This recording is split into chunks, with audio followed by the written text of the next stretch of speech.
Good evening aspirants.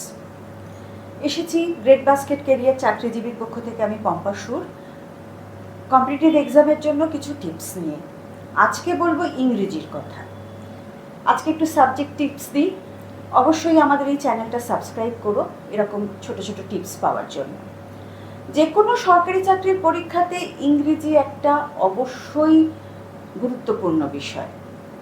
ইংরেজিতে কি দেখা হয় কম্পিটিটিভ এক্সামে, ইংরেজিতে কি দেখা হয়, যে কোনো কম্পিটিটিভ এক্সামে দেখা হয় সেটা হচ্ছে তোমার ভোকাবুলারি কতখানি আছে। আমরা ভারতীয়রা যদিও আমাদের রাষ্ট্রভাষা হিন্দি, তবুও আমাদের সরকারি কাজকর্ম সব ইংরেজিতে হয়, যার জন্য ইংরেজি ভাষার জ্ঞানটা থাকা প্রয়োজন। এবার প্রিলিমিনারি পরীক্ষাতে মোটামুটি আমাদের এমসিকিউ আসে, এবং বেশিরভাগ সরকারি চাকরির পরীক্ষাতে যেটা মেইনস হয় সেখানে আসে লেখা।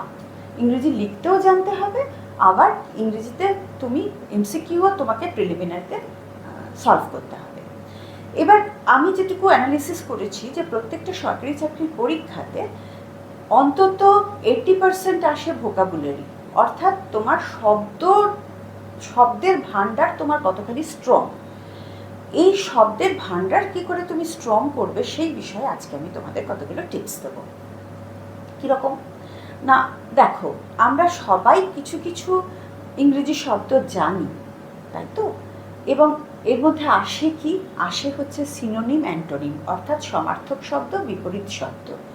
আর আসে কি, বানান, অ্যাকোমোডেশন, কটা সি কটা এম, এরকম কিছু, সিঙ্গুলার প্লুরাল, এগুলো আসে।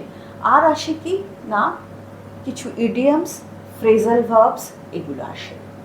তাহলে এক একটার এক এক রকমভাবে তৈরি করার নিয়ম। আজকে শুধু সিনোনিম আর অ্যান্টোনিম নিয়ে বলি। সিনোনিম অ্যান্টোনিম কী করে তৈরি করবে? দেখো, একটা জিনিস হচ্ছে যে আমি বলবো যে একটু বই পড়তে হবে, বা তোমরা যদি কোনো সিনেমা দেখছো, ইংরেজি সিনেমা দেখছো, বা ইংরেজি খবরের কাগজ পড়ছো, ইংরেজি গল্পের বই পড়ছো, তখন যে কোনো নতুন শব্দের সঙ্গে যখন পরিচিত হচ্ছ, তখন সঙ্গে সঙ্গে আজকাল তো ডিজিটাল ডিকশনারি পাওয়া যায়, সুতরাং সেই ডিজিটাল ডিকশনারি থেকে সেটা সম্পর্কে একটা আইডিয়া করে নাও। কীভাবে আইডিয়া করবে না, সেই শব্দটার প্রথম কথা বাংলা মানে কি অবশ্যই দেখবে, এবং তার ইংরেজি সমার্থক শব্দটা কি, আর তার বিপরীত শব্দটা কি, অ্যান্টোনিম কি, সিনোনিম অ্যান্টোনিম সঙ্গে সঙ্গে তৈরি করো। একটা ছোট ডায়েরি রাখতে পারো, তার মধ্যে ওই নতুন লেখা শব্দটা তুমি লিখে রাখতে পারো, সেটাকে ডিকশনারি হিসেবে ইউজ করতে পারো। আচ্ছা, এবার সঙ্গে সঙ্গে সেটা কিভাবে সেন্টেন্সে ইউজ হলো সেটাও যদি তোমরা দেখে নাও, তাহলে এটা মাথায় গেঁথে যাবে। এবং তোমরা যখন অন্যের সাথে কথা বলছো, তখন এই নতুন শেখা শব্দটা ইউজ করো। শুধু মুখস্থ করলে কটা মুখস্থ করবে? 200টা, 500টা, 1000টা? খানিকটা তো অধরা থেকে যাবে। তাহলে আমরা এইভাবে নিজেদের, আমরা প্রতিদিন যতদিন বাঁচি আমরা ততদিন শিখি। তাহলে এইভাবে যদি আমরা শিখি, তাহলে কত নতুন শব্দ শিখব, আমাদের সামনে একটা নতুন দিগন্ত খুলে যাবে।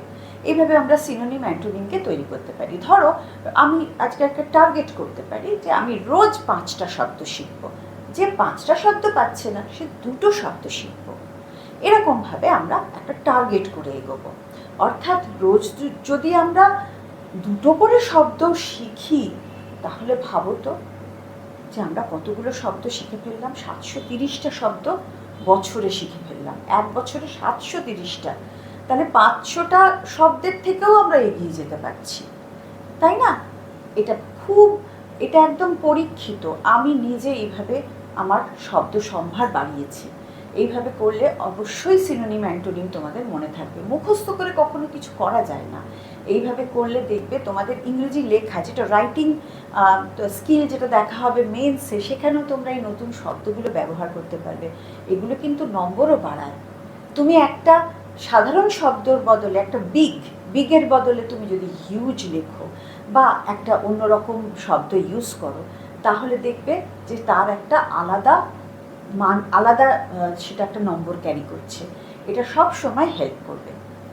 আজকের মতন এইটুকুই। অনেক ধন্যবাদ আমাদের এই চ্যানেলটা সাবস্ক্রাইব করার জন্য। এরকম ছোট ছোট টিপস নিয়ে আমি আসবো। প্রত্যেক সপ্তাহে। চোখ রেখো আমাদের চ্যানেলে।